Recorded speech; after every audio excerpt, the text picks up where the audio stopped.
Un Youngtimer, c'est un véhicule qui a représenté quelque chose dans son époque. Ce sont vraiment les voitures de pré-collection. On change tout, on ne change rien.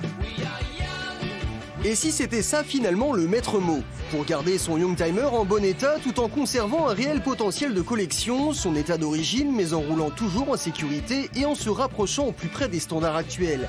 Une équation que beaucoup d'équipementiers ont vite compris, eux aussi se sentent comme de jeunes anciens, bref, comme des Youngtimers.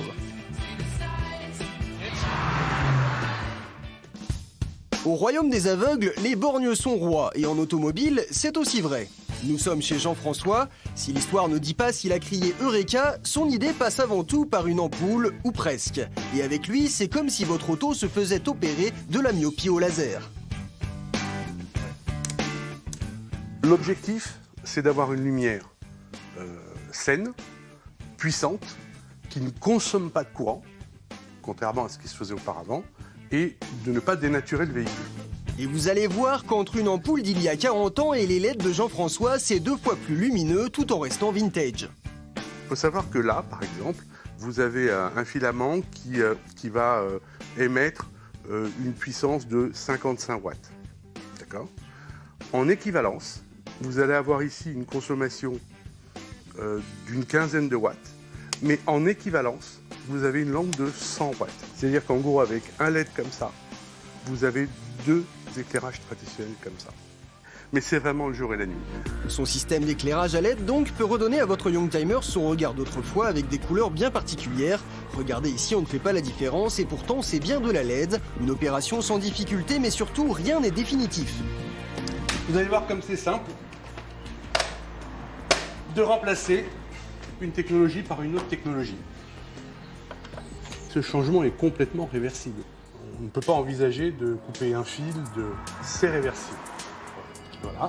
Voilà que cette Mini de la fin des années 80 retrouve donc la vue, mais Jean-François n'est pas un cas isolé. De plus en plus d'équipementiers se mettent à leur rétro. Pour François-Xavier Basse, rédacteur en chef d'un magazine spécialisé, il s'agit d'une tendance opportuniste. En fait, ce qui se passe avec les équipementiers aujourd'hui, c'est que c'est beaucoup plus facile d'aller chercher un client sur le terrain de la passion. C'est-à-dire que si vous lui dites « je vous propose une gamme collection pour votre voiture », ensuite vous pourrez aller lui vendre aussi des pneus plus standards pour sa flotte d'entreprise éventuellement ou pour sa voiture de tous les jours.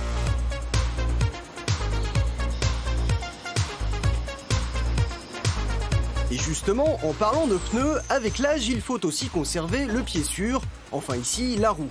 Direction Amiens, chez ce fabricant de pneumatiques. Nous pénétrons au cœur de l'usine pour suivre le processus des balles de caoutchouc naturel jusqu'au pneu définitif. Et c'est là qu'est développé depuis quelques temps un pneu pour les véhicules anciens, des Youngtimers au classique. Cette gamme Dunlop Sport Classic est une gamme relativement nouvelle puisqu'on l'a sortie il y a 4 ans. Sa particularité est qu'elle est adaptée vraiment aux véhicules Youngtimer, mais qu'elle est faite avec les technologies modernes et permet d'avoir des performances également qui sont équivalentes aux pneus qu'on a sur des pneus tourisme plus standards.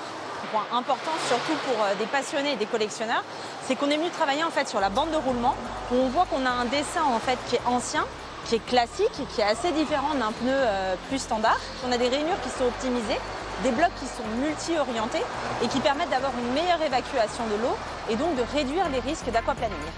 En gros, pour rouler vintage en toute sécurité, il faut aussi de bons freins, mais pour que tout ça fonctionne, il faut une mécanique bien huilée. Voilà pourquoi même cette célèbre marque de lubrifiant a dû s'y mettre et depuis un peu plus d'1 an, ces bidons métalliques renferment la potion magique pour vos Youngtimers, mais attention à ne pas faire n'importe quoi. Le risque, c'est tout simplement de casser le moteur. Donc le moteur peut s'oxyder, peut avoir différents soucis en fait avec une huile moderne.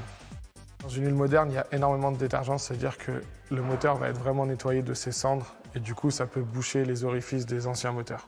Une huile moderne ne va que dans les moteurs modernes.